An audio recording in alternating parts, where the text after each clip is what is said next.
네, 2부 시작하겠습니다. 자, 1부에서 6월달 기존주택 판매, 말씀드렸죠. 월가 전망치는 마이너스 0.6% 감소를 예상했는데 월가 전망치보다 더 크게 부진한 1.7% 감소했다. 자, 그리고 리치몬드 연방은행에서 발표하는 7월달 제조업 지수가 발표가 됐는데요. 6월달에는 플러스 2였는데 7월달에는 마이너스 12로 하락했습니다. 그러니까 7월 23일 화요일 뉴욕 증시에서 발표된 경제 지표는 어땠다? 부진했다. 여러분 이번 주에 미쓰리가 시장에 대한 어떤 그런 이슈 같은 것들을 체크해 드리면서 조심스럽게 그려나간 시나리오는 영국의 문제가 부각될 것 같다라는 말씀을 전해드렸습니다. 그렇게 생각했던 이유는 이번 주부터 연준 의원들의 블랙아웃, 즉 입에다가 지퍼를 다는 기간에 들어가기 때문에 금리에 집중하게 되면 상당히 혼란스럽거든요. 여러분들 지난주에 얼마나 혼란스러웠습니까?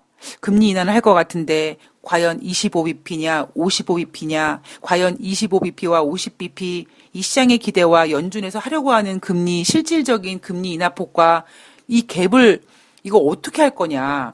주식이라는 녀석은 기대감으로 먹고 사는 녀석인데 이렇게 기대와 현실 차이가 크니 이 문제가 부각이 되면 증시에 그렇게 우호적일 수가 없기 때문에 저는 오히려 이번 주에 미국 금리에 대한 이야기보다는 영국의 브렉시트에 관련된 이야기가 더 부각되지 않을까라고 보고 있었는데요. 의외로 또 미국과 중국의 무역협상 재개라는 그런 카드를 들고 나와서 거의 뉴욕 증시 마감 현황을 보면요. 이 얘기가 거의 다수입니다. 세계은행, 그러니까 IMF에서 세계은행이 아니라 IMF에서 올해 세계 경제 성장률을 또다시 하향 조정했습니다만 그게 뭐가 중요해. 지금 미국과 중국이 무역 협상 얼굴 마주대고 한다는데 이거였고요. 자칫 잘못하다가 영국이 노딜 브렉시트도 될 수 있을 것 같아. 그런 우려에 대해서는 그게 뭐가 중요해. 어차피 보리스 존슨은 충분히 예상되어 있었던 상황이야. 지금 미국과 중국이 테이블에 앉아 있는 게 더 중요해. 이러고 있는 거죠.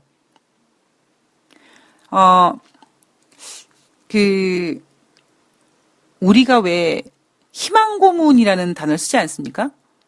근데, 제가, 요즘에 시장을 보면서 느끼는 거는 미국의 금리 인하, 금리 인하 좋죠. 금리 인하 좋긴 한데 이 금리 인하가 정말 바닥에서 이렇게 다시 경기를 부양시키려고 하는 어찌 보면은 아까 제가 미쓰리가 일부에서 저는 주식은 무조건 싸게 사는 거다라고 말씀드렸듯이 만약에 지금의 금리 인하가 경제가 저 밑바닥에 있는 상태에서 다시 시작하는 개념으로 금리를 인하한다면 저는 이번에 금리 인하를 너무나 환영합니다.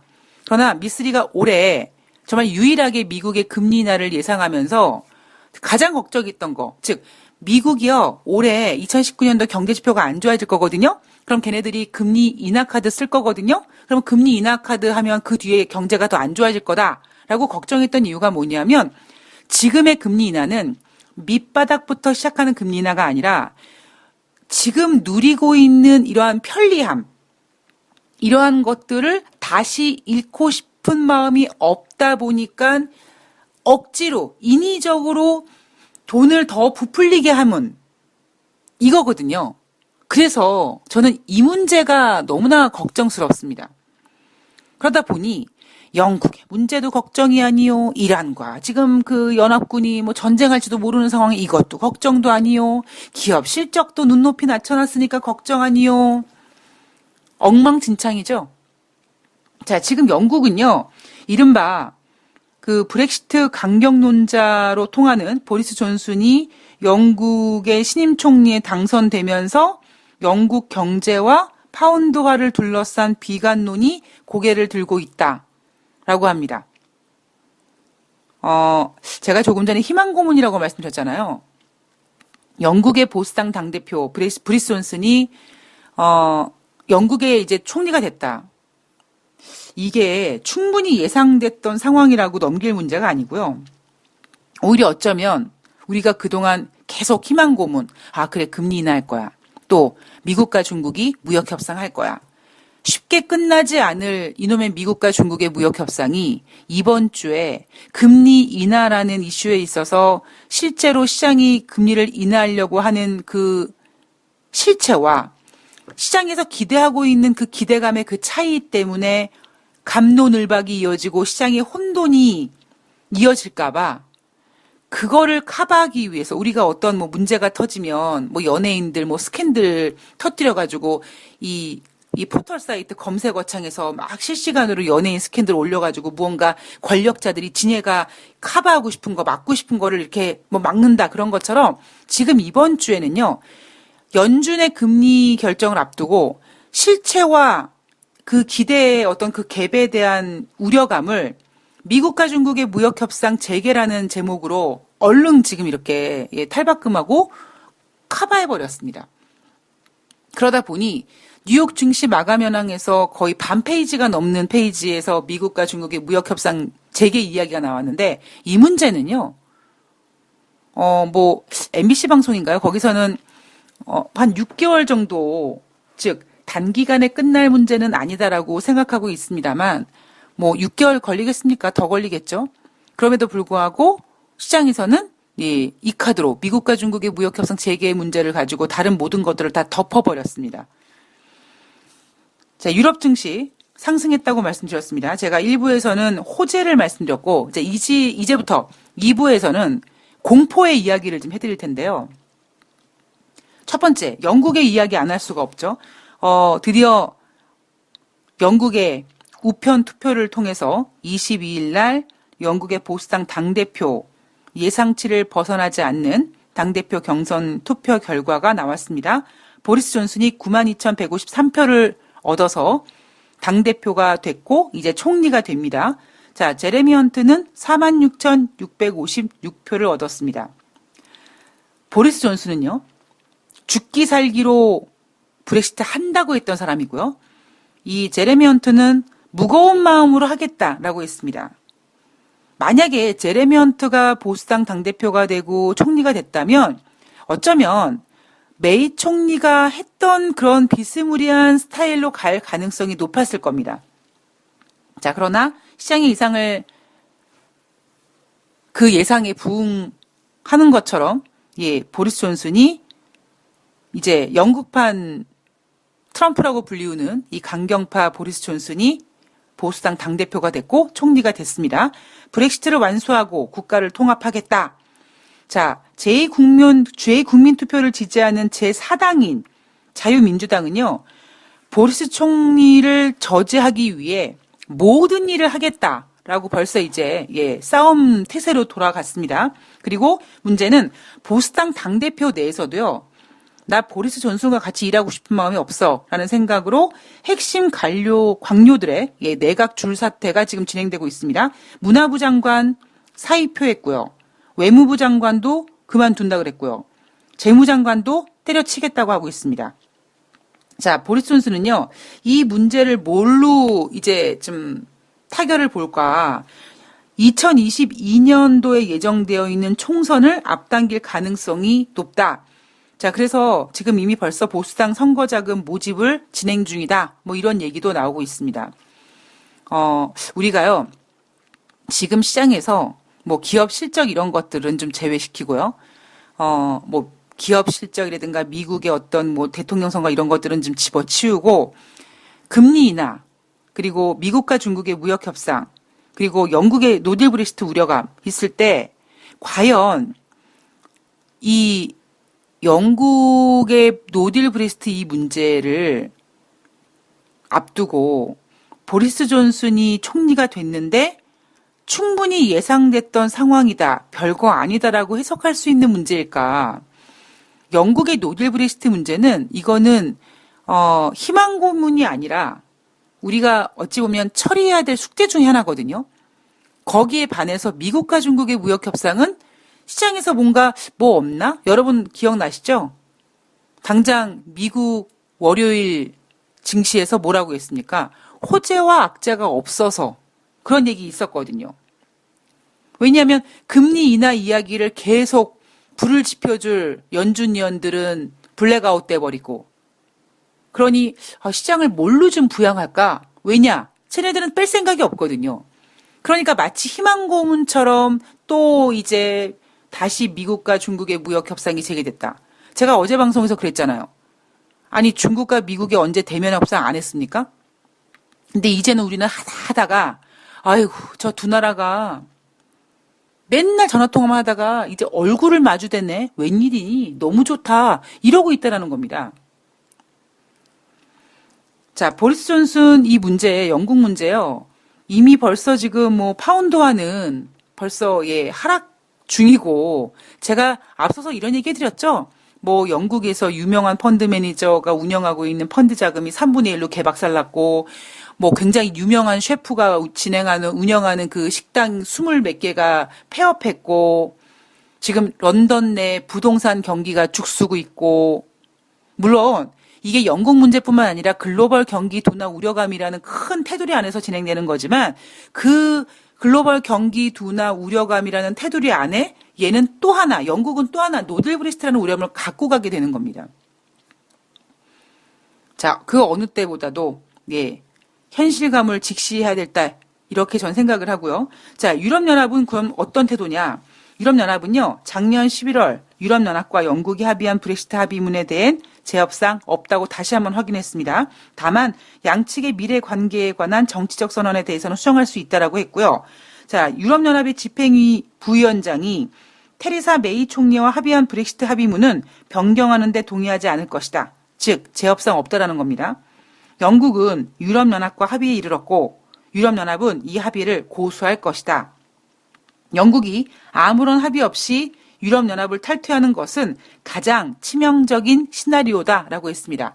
자, 지금 그나마 영국 문제에 대해서 좀 긍정적인 게 뭐냐면 시간은 좀 걸리겠지만 영국 내에서 보수당과 뭐 야당이 쿵당쿵당 해서 특히 지난번 지방선거에서 야당이 입심이 커졌기 때문에 야당이 쿵당쿵당 해서 영국이 브렉시트를 안 하고 뭐 제2의 국민 투표도 할 수 있는 어떤 그걸로 조금 시간을 끈다든가 뭐 아니면 두 번째는 유럽연합이 10월 31일 날 브렉시트 하는 게 아니라 니네 영국 내에서 쿵당쿵당 하는 시간이 좀 필요하다면 그거 조금 더 연기해 줄게.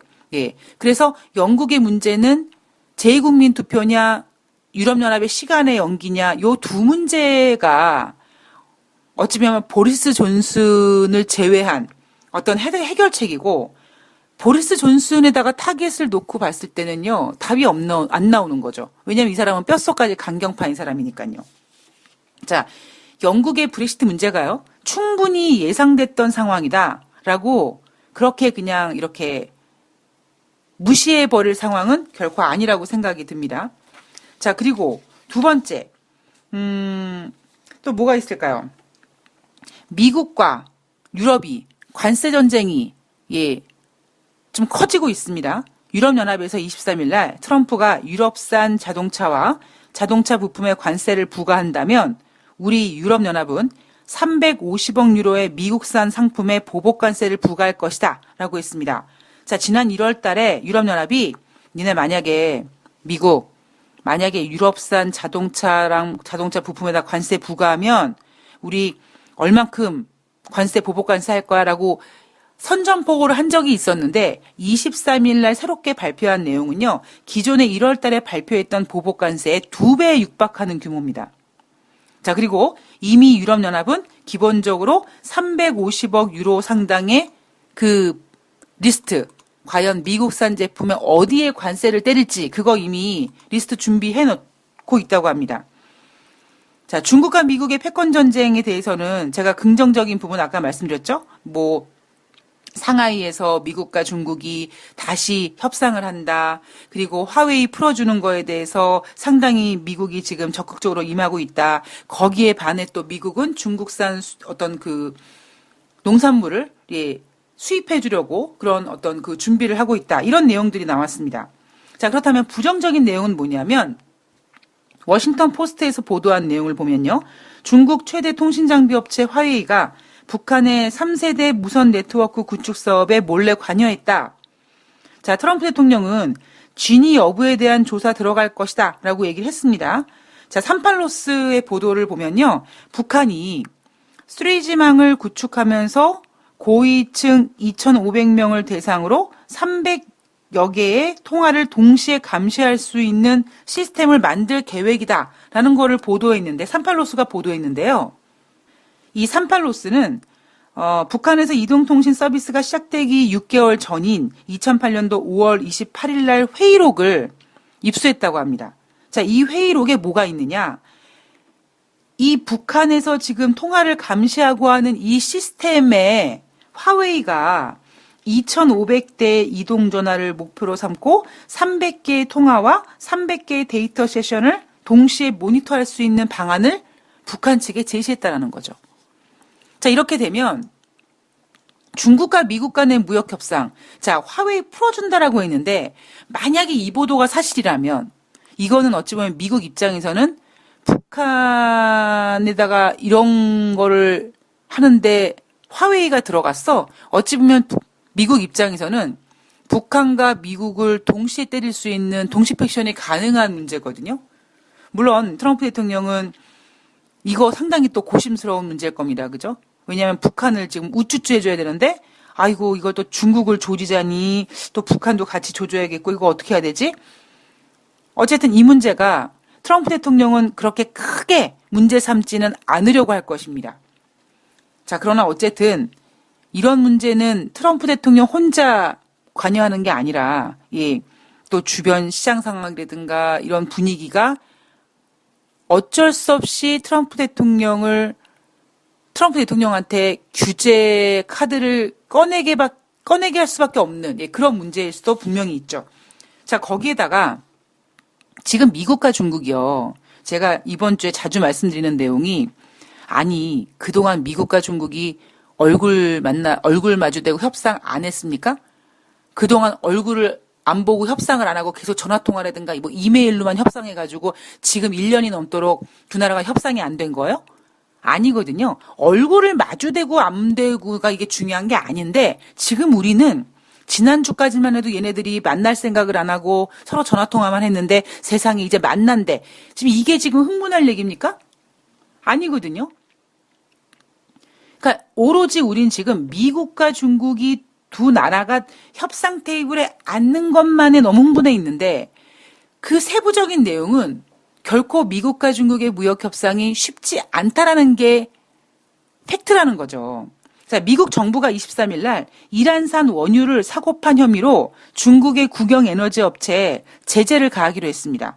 자, 그 기업이 어디냐? 폼페이오 장관이 뭐라고 얘기했냐면 이란산 원유 제재를 위반한 혐의로 중국의 국영 에너지 업체인 주하이 전룽과 그 CEO에게 제재를 가하기로 했다고 했습니다.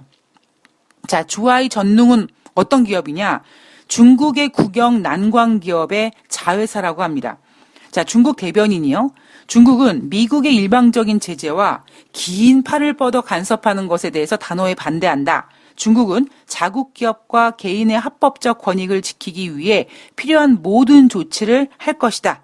자, 미국의 극단적인 압박이 이란 핵 긴장 국면의 근본 원인이다라고 지정했습니다.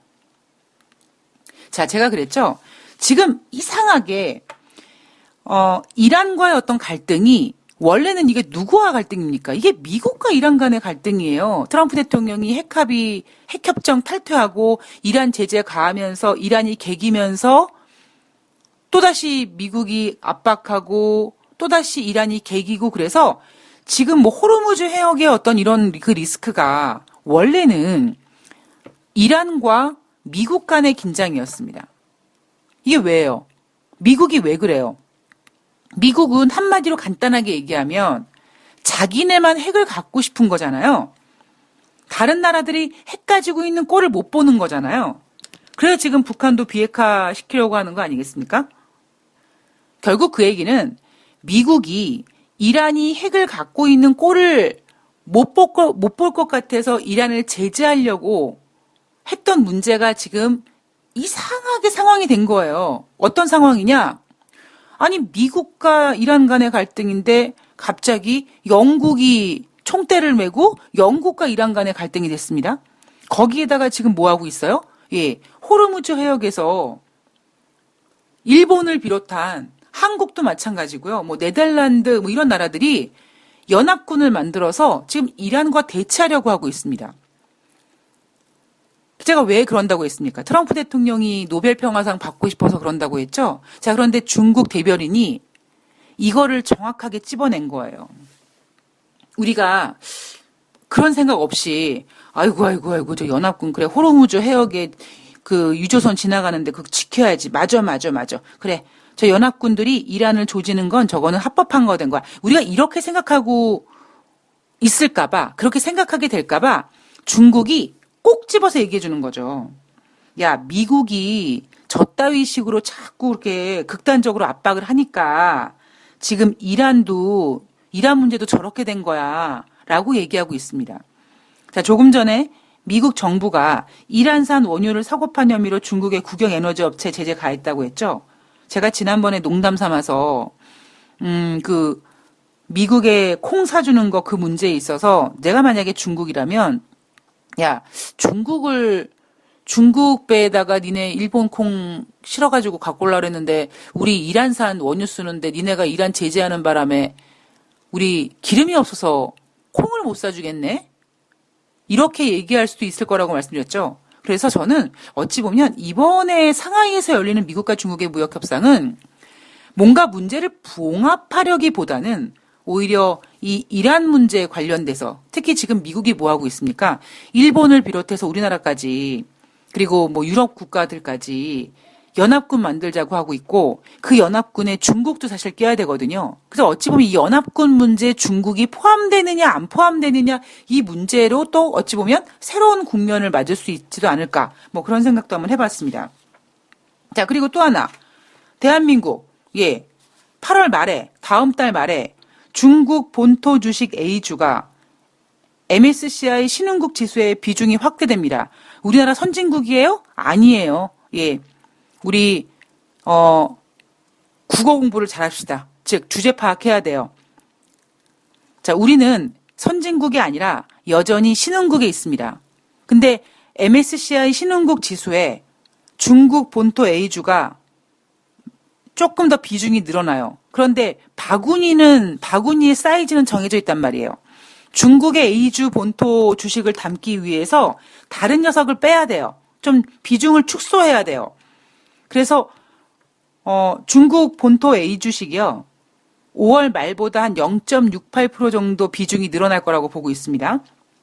따라서 그 0.68 그 공간을 만들어주기 위해서 한국 주식은 0.3%, 대만 주식은 0.2% 정도 비중이 축소될 것 같다.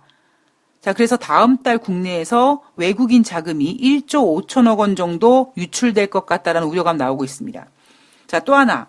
IMF에서 올해 세계 경제 성장률 전망치를 지난 4월 달에 3.3으로 예상했는데 0.1% 다운시켜서 3.2로 하향 조정했습니다. 그리고 내년도 경제 성장률 전망치도 기존의 3.6에서 3.5로 하향 조정했고요. 자, 왜 IMF에서 세계 경제 성장률을 하향 조정했느냐? 미국과 중국의 무역 갈등, 브렉시트의 불확실성, 그리고 지정학적 긴장 고조 이거입니다. 자, 국가별로 보면은요.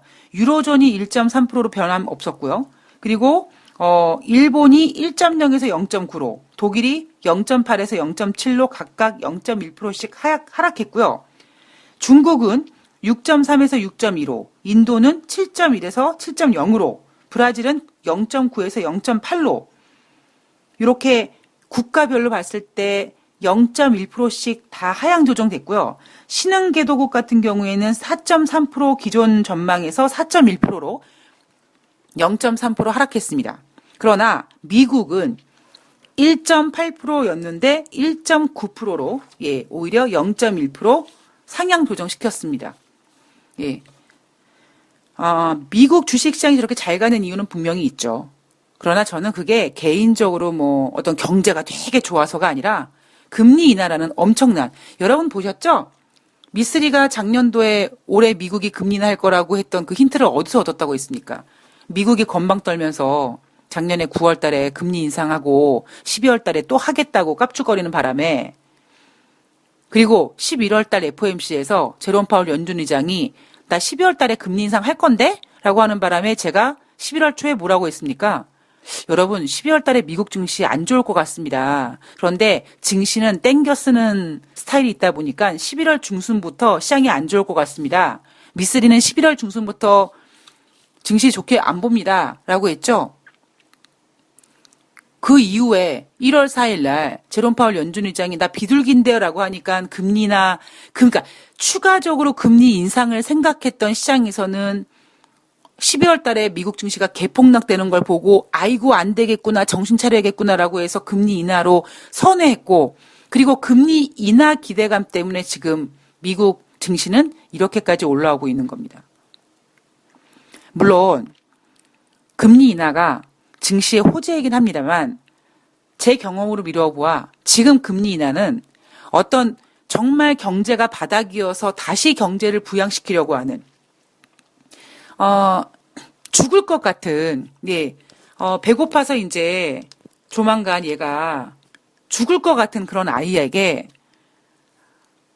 죽을 먹이고, 우유를 먹이고, 밥을 먹이고, 그래서 기력을 회복시키고, 뭐 영양주사도 맞게 해주고 해서 살려주는 금리 인하가 아니라 지금 먹고 살기 좋은 애가 혹시 뭐 예를 들면 아이고 내가 이번 달까지 계속 홍삼을 먹였는데 아이고 다음 달에 내가 경기가 안 좋아져서 홍삼을 못 먹일 것 같네. 어떻게 하면 홍삼을 계속 먹여야지? 그래서 야 내가 돈을 빌려서 홍삼을 먹여야겠다라고 하는 거라는 거죠. 그래서 저는 지금의 금리 인하를 결코 좋게 보지 않고 있다라는 거고 그래서 저는 더 걱정스럽다라고 말씀드리는 겁니다. 자, 오늘 증시, 미국 증시가 상승했기 때문에, 예, 우리는 2100포인트 안착을, 예, 아마 시도할 겁니다. 그러나 제가 우리나라 기업 실적에 대해서 굳이 따로 말씀드리지는 않지만, 우리나라 지금 상당히 기업 어닝 쇼크가, 예, 확대되고 있습니다. 단순히 금리 인하라는 카드에 눈 멀지 마시고요. 조금 더 세밀하게, 예, 상황을 분석해서 잘 대응하시기 바랍니다. 저는 7월 25일 목요일 날 더욱더 좋은 내용으로 찾아뵙도록 하겠습니다. 좋아요, 구독하기, 댓글 달기 화이팅입니다. 내일 뵙겠습니다. 고맙습니다.